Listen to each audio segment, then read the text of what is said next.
Caminar sobre un tablón de madera colocado en un charco de agua para cruzar de un lado a otro del camino no es algo realmente complicado. Sin embargo, si colocamos este mismo tablón entre dos edificios de 50 plantas e intentamos cruzarlo, las palmas de las manos empezarían a sudarnos, hiperventilaríamos, los latidos del corazón se elevarían y las pupilas se empezarían a dilatar.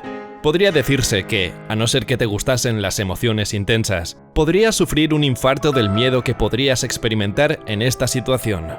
Es el miedo, la emoción universal que todos experimentamos, independientemente de la edad, al hombre del saco que se esconde bajo nuestra cama, a perder a nuestros seres queridos, a sacar malas notas, lo que sea. La RAE define el miedo como perturbación angustiosa del ánimo por un riesgo o daño real o imaginario. Si es así, ¿por qué tenemos miedo a muchas de las cosas irracionales mencionadas anteriormente? Pese a 100 años de investigación, los científicos aún no han conseguido definir lo que es el miedo ni ninguna otra emoción humana. De todos modos, exploremos la psicología del miedo para descubrir qué nos hace sentir miedo y por qué. Hola a todos, bienvenidos de nuevo a nuestro canal ¿Qué rayos? En nuestro vídeo de hoy hablaremos de la psicología del miedo, qué nos asusta y por qué. Para entender bien el miedo, retrocedamos hasta el principio de la historia de la humanidad. El miedo, concretamente el miedo innato, es una ancestral emoción que tenía sus propias ventajas para nuestros antepasados. Esto se debía a que vivían en un entorno vulnerable, repleto de animales salvajes y otras amenazas. Todo comienza en una región del cerebro, la amígdala, que se encarga de detectar el peligro y enviar señales a otras zonas del cerebro, concretamente al hipotálamo.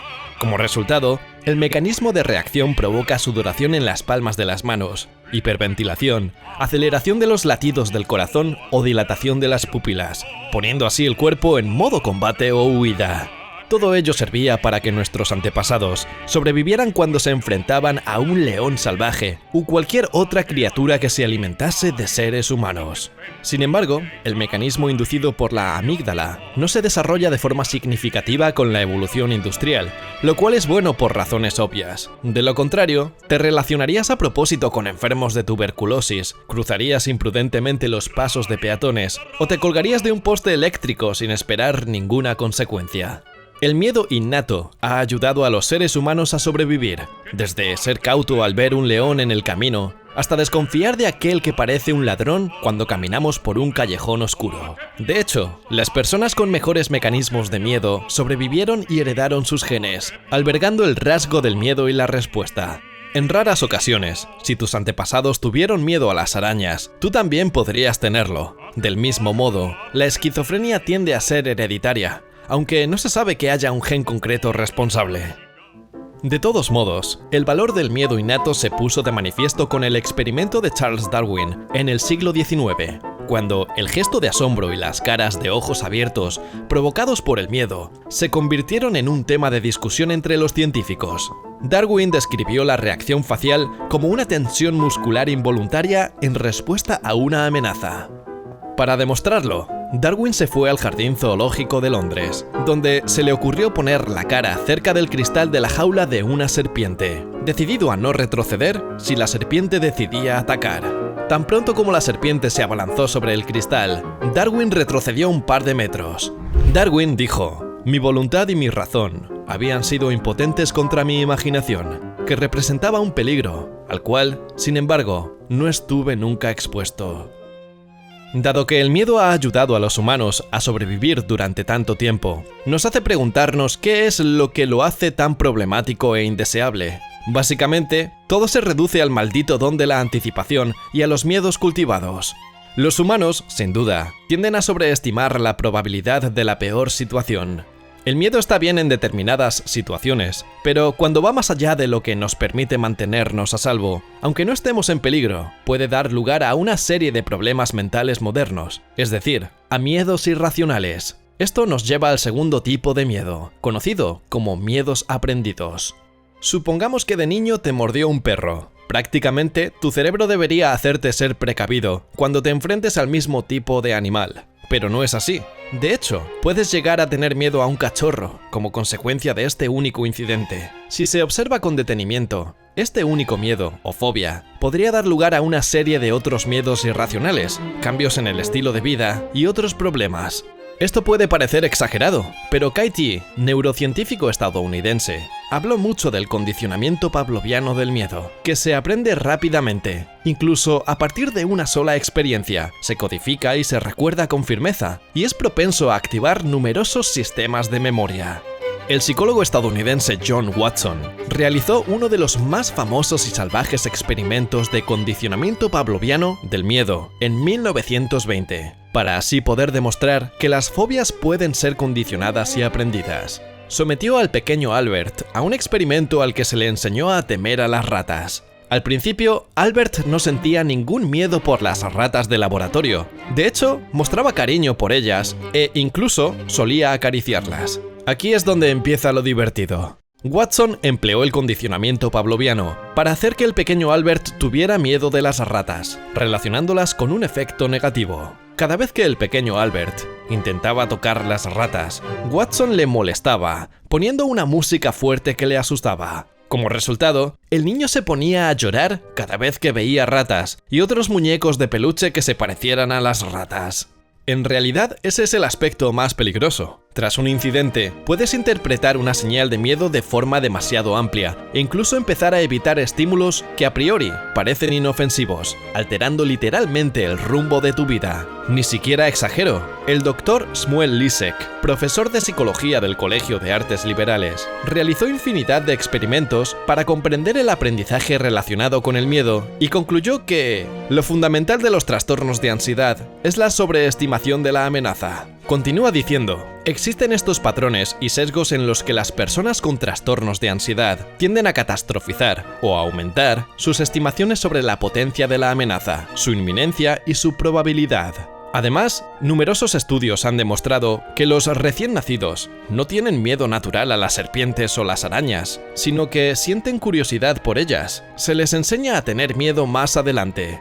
Es posible que obtengas respuestas contradictorias sobre este tema, ya que plantea toda una serie de preguntas nuevas. Sin embargo, el experimento del psicólogo Martin Seligman podría aportar una perspectiva diferente en este debate. Intentó infundir el miedo a determinados objetos en personas, mostrando imágenes de los mismos junto con descargas eléctricas. La gente empezaba a aterrorizarse de las arañas y las serpientes tras 1 o 2 ensayos, a diferencia de las flores, que requerían muchas más descargas. Así pues, dejando de lado las polémicas, las serpientes, las arañas y otros depredadores pueden considerarse miedos universales. Sin embargo, aparte de estos miedos universales, las personas pueden desarrollar todo un nuevo espectro de miedos, influenciados no solo por los acontecimientos, sino también por los medios de comunicación y la sociedad, que inculcan el miedo a infinidad de cosas, aprovechándose del mecanismo innato de defensa contra el miedo de los humanos. La sociedad tiene miedo de muchas cosas, desde padres que castigan a sus hijos por determinados comportamientos, hasta ser un marginado en la escuela o ser rechazado. Y en ciertas sociedades, el miedo a ser expuesto como ateo u homosexual, y así sucesivamente. Los miedos de una persona que vive en la ciudad pueden ser considerablemente diferentes de los de una persona que vive en el campo. Por ejemplo, un agricultor puede tener menos miedo a que le roben en su pueblo que a aquel ciudadano que vive en una gran ciudad donde puede ser más probable que le puedan robar. Por ejemplo, una persona del sur de Florida tiene más miedo a los huracanes que una persona que vive en el centro de Madrid.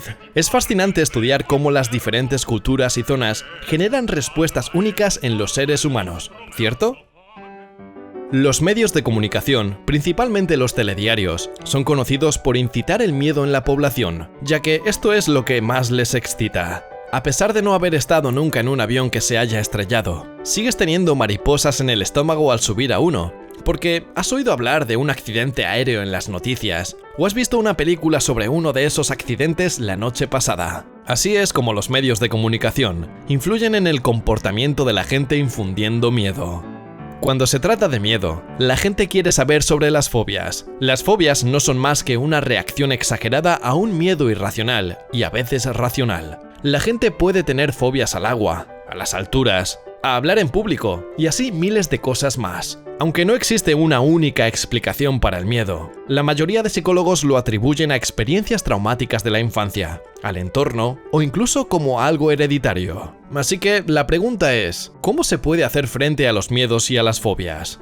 Dañar la raíz del problema la amígdala, puede no ser una solución inteligente, ya que no queremos perder sus otras funciones. La mayoría de las psicoterapias para eliminar el miedo se centran en la exposición repetida a aquello que te da miedo. Esta exposición puede adoptar la forma de desensibilización sistemática o de inundación. La desensibilización sistemática consiste en la exposición gradual y repetidamente a tu miedo hasta que desarrolles recuerdos de extinción del miedo que superen a los de tu amígdala. Es un método realmente eficaz, ya que empiezas a comprender las peculiaridades de tus miedos irracionales. Digamos que tienes miedo a hablar con desconocidos o con personas del sexo opuesto. En la primera sesión, puedes empezar hablando con alumnos de tu clase o gente de tu barrio que conozcas un poco. Si te sientes cómodo, puedes empezar a hablar con otras personas de tu clase y luego con gente de tu universidad. Sí, puede que las primeras veces te resulte difícil, que te suden las manos, que se te acelere el corazón o lo que sea.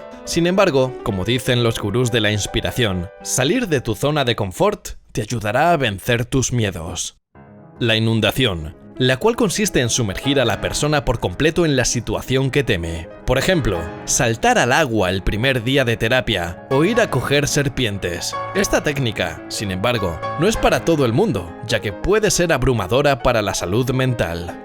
En definitiva, todos deberíamos aprender de qué huimos y por qué. El miedo nos hace tomar el camino más fácil de la vida. Nos lleva por rutas que solo se centran en lo conocido y nunca en lo desconocido. Como dice James Clear, el autor del bestseller Hábitos Atómicos, cada pequeña acción que realizas es un premio por el tipo de persona en la que quieres llegar a ser. Si te ha gustado el vídeo, dale a me gusta y asegúrate de suscribirte a nuestro canal para recibir más contenidos de este tipo. Nos vemos en el próximo vídeo.